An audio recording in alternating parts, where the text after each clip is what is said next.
Gentlemen, my sincere thank you to the Toronto United Church Council for their generosity in giving me one of the Hearts and Vision Awards for 2020. Congratulations to Dr. Anthony Bailey, the other recipient of this award. Since coming to Canada in 1969, I have always been a part of the United Church of Canada and participated at the congregational level wherever we lived.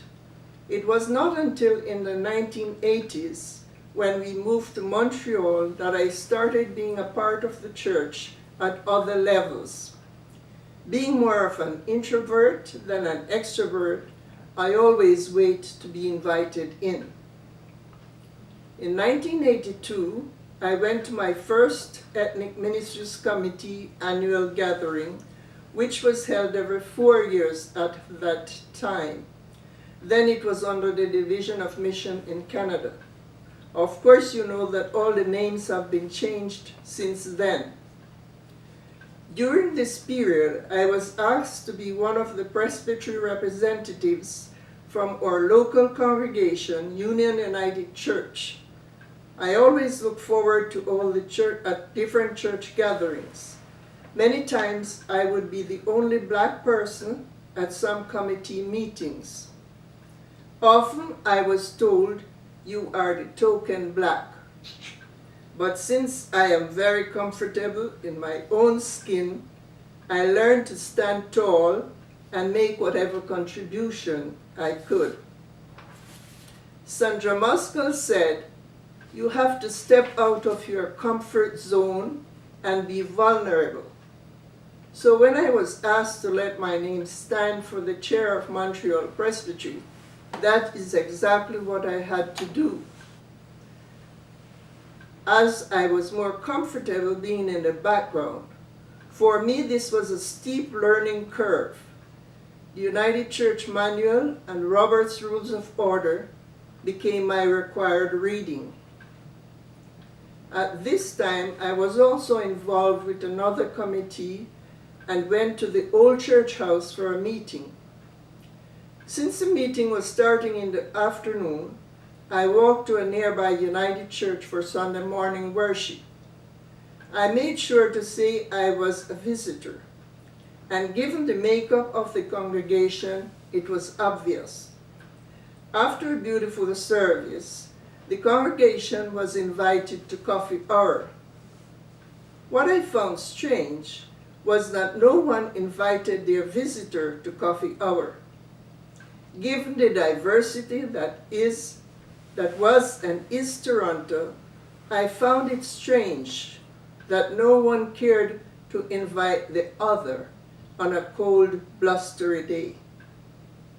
I think that was a missed opportunity to get to know the other, especially since I belong to a congregation who always made a point of welcoming visitors. One church was slated for closing. The minister was asked if he tried to reach out to the community as there were many new people in the neighborhood. His reply was, "They are not our people."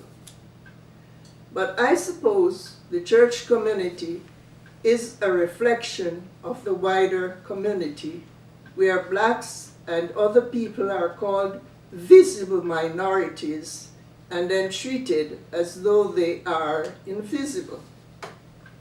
For example, one day I was in a pharmacy waiting in line to pick up a prescription. I waited patiently until the elderly couple in front of me were served.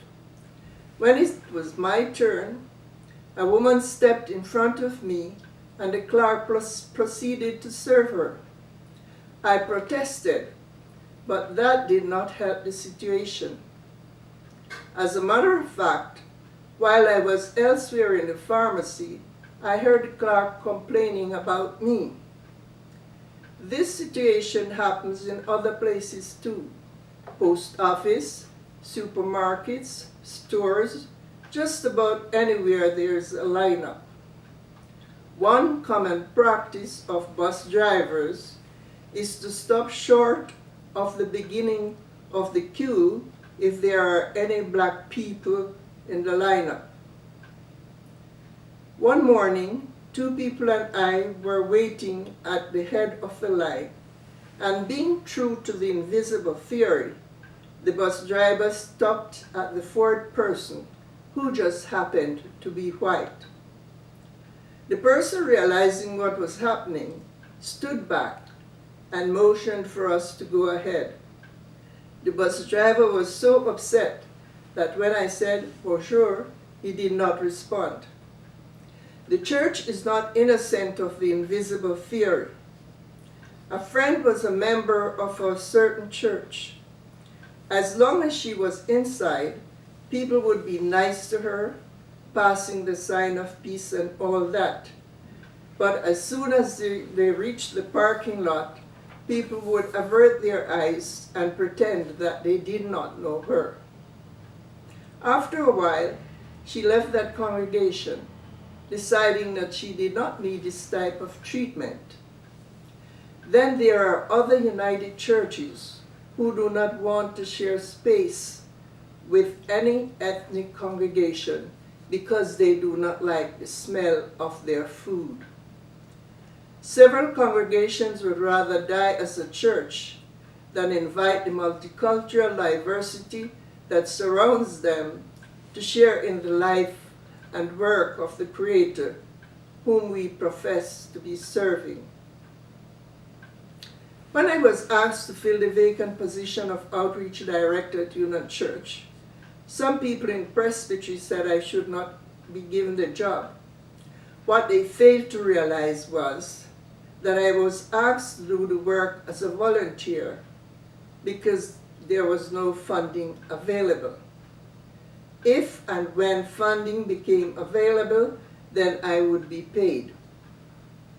Eventually, funding was secured for a half-time position, but anyone who has worked in the church at half-time knows that you put in much more than half-time. Over the years, the position was increased to three-quarter time, then to full-time.